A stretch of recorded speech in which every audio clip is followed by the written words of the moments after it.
Aristotle versus Galileo के बीच में। तो इन दोनों को विज्ञान के क्षेत्र में बहुत बड़े विद्वान का दर्जा दिया गया है। एरिस्टोटल ने 4th सेंचुरी बीसी में अपना लॉ ऑफ मोशन दिया और कैसे अर्ली 17th सेंचुरी में गैलीलियो ने इसे चैलेंज किया और इसे गलत साबित कर दिया। तो आज का टॉपिक काफी शानदार होने वाला है गाइस। मैं हूं सुमित रॉय, स्वागत है आप सभी का मेरे यूट्यूब चैनल क्योस 39 में। तो ऐसे ही दिलचस्प वीडियो मैं हर बार की तरह लेकर आता रहता हूं। तो बिना समय गवाए शुरू करते हैं आज का टॉपिक। तो आज के टॉपिक में एरिस्टोटल लॉ ऑफ मोशन जो इन्होंने 4th सेंचुरी बीसी में दिया था, तो क्या कहा था इसके बारे में।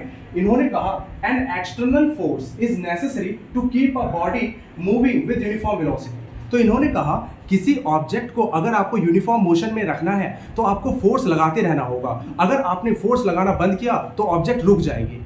तो ये चीज कहा था एरिस्टोटल ने। तो गैलीलियो ने कैसे इसे दिलचस्प तरीके से चैलेंज किया, तो यहां पर गैलीलियो ने अपने दो एक्सपेरिमेंट यहां पर दिखाए, एक सिंगल इंक्लाइन प्लेन एक्सपेरिमेंट और एक 2 इंक्लाइन प्लेन एक्सपेरिमेंट। तो सबसे पहले सिंगल इंक्लाइन प्लेन एक्सपेरिमेंट की बात करते हैं। तो गैलीलियो ने कहा अगर स्मूथ सरफेस बना दूं तो अगर मैं इंक्लाइंड के अपर पार्ट से बॉल को ड्रॉप करूंगा तो इसकी स्पीड अगर डाउनवर्ड मोशन में जाएगी तो इसकी स्पीड इंक्रीज होगी। मतलब अगर इंक्लाइंड प्लेन पर किसी ऑब्जेक्ट को ऊंचाई से छोड़ा जाए तो डाउनवर्ड मोशन करते वक्त उसकी स्पीड जो है वो इंक्रीज होगी, और अगर कोई बॉल इंक्लाइंड प्लेन पर अपवर्ड मोशन करेगा तो उसकी स्पीड डिक्रीज होगी।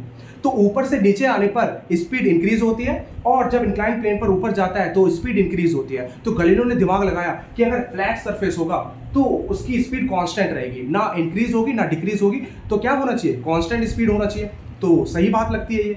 अब सेकंड वाले को देखिए। तो सेकंड वाले को 2 इंक्लाइन प्लेन एक्सपेरिमेंट को भी इन्होंने काफी दिलचस्प तरीके से समझाया। तो इन्होंने क्या किया, 2 इक्वली इंक्लाइन प्लेन लिया और स्मूथ बना दिया सरफेस को। बॉल को जब इंक्लाइन के हाइट्स x से ड्रॉप करा तो ये मोशन करते हुए उसी हाइट को अचीव कर ले। तो उसके बाद इन्होंने क्या करा, इसी एक्सपेरिमेंट को थोड़ा इंक्लाइनेशन इसका डिक्रीज किया। तो जब इस बार बॉल को ड्रॉप करा इन्होंने तो ये बॉल लॉन्ग डिस्टेंस ट्रैवल करती चलेगी तब तक जब तक कि इस हाइट को अचीव ना कर लिया इसने। तो इससे ये पता लगा गैलीलियो को कि हर बार बॉल जो है वो इक्वल हाइट को अटेन करती है। तो अगर मैं इसको बिल्कुल फ्लैट कर दूं तो ये बॉल हमेशा परपेचुअल मोशन करती रहेगी जब तक वो उस हाइट को अचीव ना कर ले। बस शर्त क्या होना चाहिए, मोशन जो है वो स्मूथ सरफेस पर होना चाहिए। तो ये काफी दिलचस्प तरीके से गैलीलियो ने इसे समझाया कि कोई भी ऑब्जेक्ट जो है अगर वो यूनिफॉर्म मोशन पे है तो यूनिफॉर्म मोशन पे रहेगी जब तक फ्लैट सरफेस पर है। ठीक है, तो इसी को कहा गया गैलीलियो लॉ ऑफ इनर्शिया। तो इसके अकॉर्डिंग ये कहा गया कि कोई भी ऑब्जेक्ट अगर यूनिफॉर्म मोशन में है और स्मूथ सरफेस है तो वो हमेशा यूनिफॉर्म मोशन करती रहेगी, उस पर एक्सटर्नल फोर्स लगाने की जरूरत नहीं है, जो हम Newton first law of motion में भी पढ़ते हैं।